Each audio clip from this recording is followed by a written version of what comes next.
EFCER has been working in Asia all the way since 1887, when a young woman from Damascus, Ohio, named Esther Butler was sent out to Nanking, China. For the first 10 years, all of them were women, and not only did they establish churches, but hospitals, schools. The Friends really thrived in China for several years.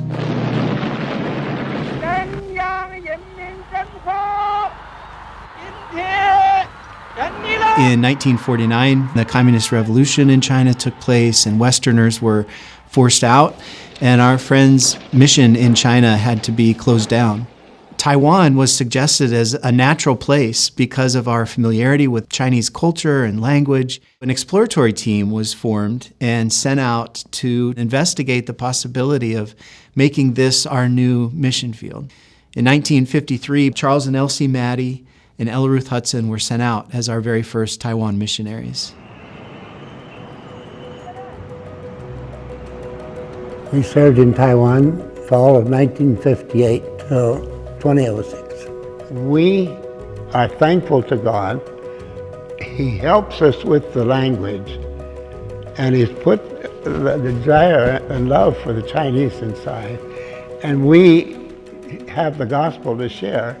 You feel like you're in a win-win situation.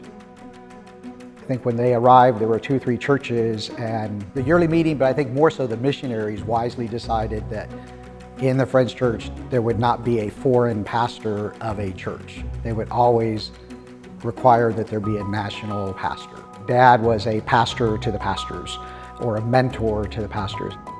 Our whole goal was to turn this over to the Chinese. And when they began to do their pastor, we sensed a tremendous flow out of them. We're doing something that's beginning to be permanent. By 1977, Taiwan Yearly Meeting was formed, and within the first decade, the leadership of all the churches and ministries of Taiwan Yearly Meeting were under the leadership of Taiwanese Christians. In Taiwan, most of the people, they are not Christian, and there's lots of spiritual warfare. There's a deep level of commitment to being a Christian in Taiwan because it is going against the flow of the culture. In the U.S., we really focus on an individual decision. There, it's much more of a group mindset. Everything there is relational.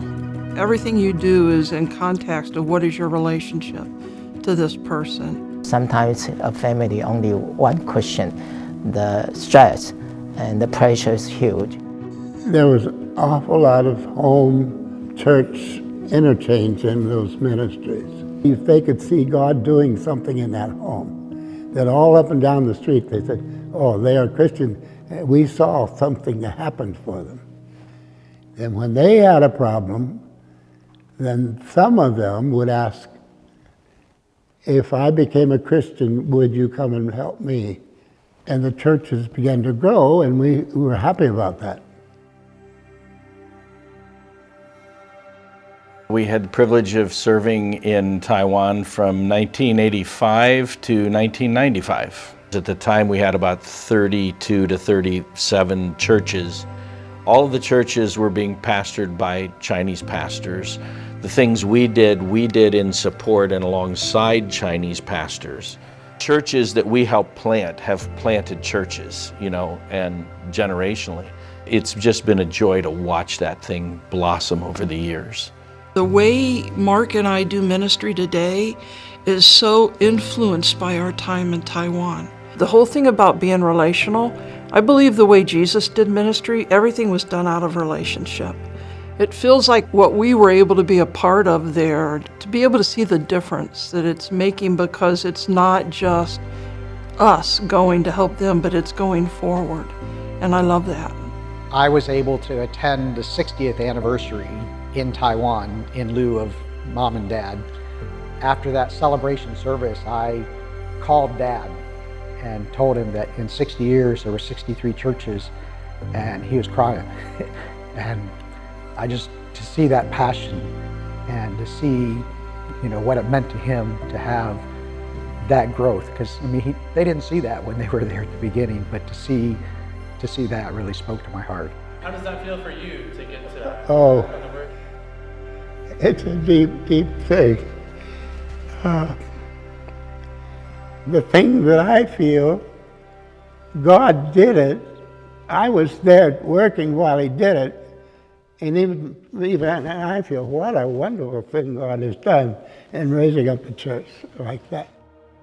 There are 66 churches that are involved with Taiwan Yearly Meeting, and so it is just a very solid, vibrant group of churches. They're planting new churches. They're sending out their own people into foreign missions now, and we get to see the fruit of what God has done over 7 decades among the Taiwanese people. Now that the work there, as far as our mission sending, is over, there's opportunities for us to establish new mission fields. When we gathered for our first Luke 10 think tank, it was Pastor Norbu Tumang who suggested that we explore the Persian Gulf because of the migrant workers who had come from his churches back in Nepal and who are now living there. At least 1 million people are there, and also from India, from Bangladesh, from Pakistan, from Afghanistan, from Egypt and Philippines. A lot of people from these areas come and work as migrant workers. 90% of the population of this place is an immigrant population. We started this discernment process, really praying through whether this might be a place that the Lord was leading us in Eastern Region to go. We went for the first time in the fall of 2022. There was a real hunger in so many of these migrant workers that we met for their faith, for the church, for the gospel. We had opportunities to worship in churches that are being led by migrant workers themselves. And one of the things that they expressed to us is that they want to be taught how to teach the Bible and lead their churches. The government does not allow any citizenship, no matter how long they stay over there and work. So that means they have to go back to their own nations at a certain age or time. The vision that I feel like the Lord has given us is that Dubai would be a hub, it would be a starting point for the spread of the gospel. We've talked about the spread of the gospel within the Gulf states, but really it's the spread of the gospel to the ends of the earth. And I really do believe that in 70 years, we are going to be celebrating together the fact that we have mission fields in countries that we don't even know about right now that started with this moment in Dubai. We feel the same confirmation today about going to Dubai that 70 years ago our churches felt when God called us to go to Taiwan. And now it's our turn. We have an opportunity to step out in faith, in obedience to where the Lord is calling us. Just like those before us were faithful, let's be faithful and see what God will do over the next 70 years.